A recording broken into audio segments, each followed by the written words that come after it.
اور شیخ میرے ایک سوال اور تھا کہ کیا زکوٰۃ کی رقم کو مدرسے میں دیا جا سکتا ہے؟ زکوٰۃ کی رقم کو مدرسے میں دیا جا سکتا ہے، مدرسے کی تعمیر میں بھی، مدرسے کے اخراجات میں بھی، دونوں میں دیا جا سکتا ہے۔ اور اس سلسلے میں جو عام طور پہ نئے فتاوی آپ کو سننے میں آئیں گے کہ مدارس پہ زکوٰۃ نہیں دی جا سکتی ہے، یہ غلط ہے، اس لیے کہ اسلام کے اندر زکوٰۃ کے جو مصارف ذکر کیے گئے ہیں اس میں وفی سبیل اللہ کا ذکر کیا گیا ہے۔ وفی سبیل اللہ کا معنی یہ ہوتا ہے کہ اللہ کی راہ میں۔ اب اللہ کی راہ کا پہلا جو معنی لیا جاتا ہے وہ یہ کہ قتال فی سبیل اللہ۔ قتال فی سبیل اللہ اسلام کے اندر کیا ہے؟ کیا صرف گردنیں مارنا، ان کو قتل کرنا، ان کو قتل کرنا یہ ہے؟ اسلام ایسا نہیں ہے کہ صرف گردن مارنے کا حکم دے آپ کو۔ اسلام کے اندر اسلام کی سربلندی کے لیے جو لڑائی لڑی جاتی ہے اسے ہی جہاد کہا جاتا ہے، اسی میں کرنے کا حکم دیا ہے۔ جس پہ صرف کیا جاتا ہے وہ مالدار ہو غریب ہو، اس سے کوئی فرق نہیں پڑتا۔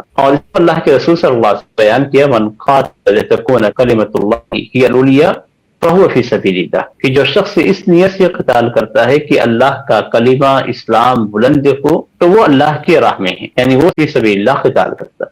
تو مقصد کیا ہوتا ہے، حکمت کیا ہے کہ فی سبیل اللہ کی حکمت یہ ہے کہ اسلام بلند ہو، اسلام پھیلے، اسلام اپنی جگہ پہ قائم رہے، یہ اس کا مقصد ہے۔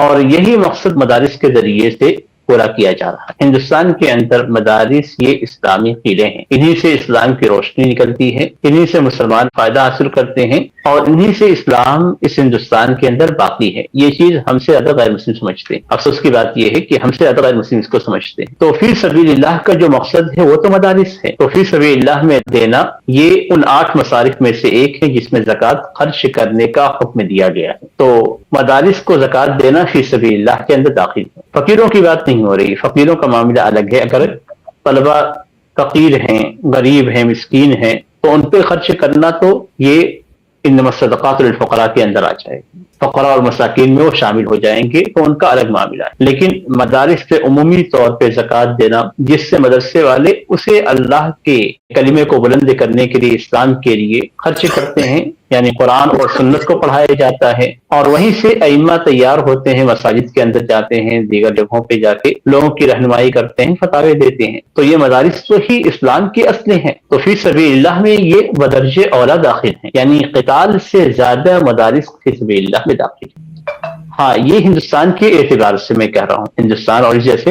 ملکوں کے اعتبار سے۔ سعودی عرب اور عرب ممالک کے تعلق سے میں نہیں کہتا جو اسلامی ممالک ہیں، اسلامی ممالک کے اندر اسلامی حکومت کے اوپر یہ واجب ہے کہ مسلمانوں کی دین کی حفاظت کے لیے مدارس کو قائم کرے، تو وہاں پہ زکوٰۃ نہیں دی جائے گی۔ یعنی سعودی عرب میں آپ مدارس کو زکوٰۃ نہیں دے سکتے، اس لیے کہ وہاں پہ حکومت کے اوپر واجب ہے کہ وہ بنا کے دے، اور وہ کرتی ہے، اس لیے وہاں پہ آپ کسی بھی سعودی عالم سے فتویٰ پوچھیں گے کہ کیا مدارس پہ زکوٰۃ دی جا سکتی، تو کہیں گے نہیں۔ لیکن ہندوستان کے اندر تقریباً سارے علماء اہل حدیث کا یہی فتویٰ تھا کہ مدارس کو زکوٰۃ دی جا سکتی ہے۔ اب نیا فتویٰ یہ آ رہا ہے کہ مدارس کو نہیں دی جا سکتی، اور حقیقت یہ ہے کہ فی سبیل اللہ کی جو حکمت اور مقصد ہے اس کو وہ نہیں سمجھ سکتی۔ تو مدارس اس وقت بسا اوقات فقراء اور مساکین سے زیادہ حقدار زکوٰۃ کے مدارس ہیں، اس لیے کہ فقیر اور مسکین کہیں نہ کہیں سے تو اپنا کام چلا لے گا، اور وہ اپنے بدن کو بچانے کے لیے صرف زکوٰۃ دے گا، یہاں تو اسلام کو بچانے کے لیے زکوٰۃ آپ دے رہے ہیں۔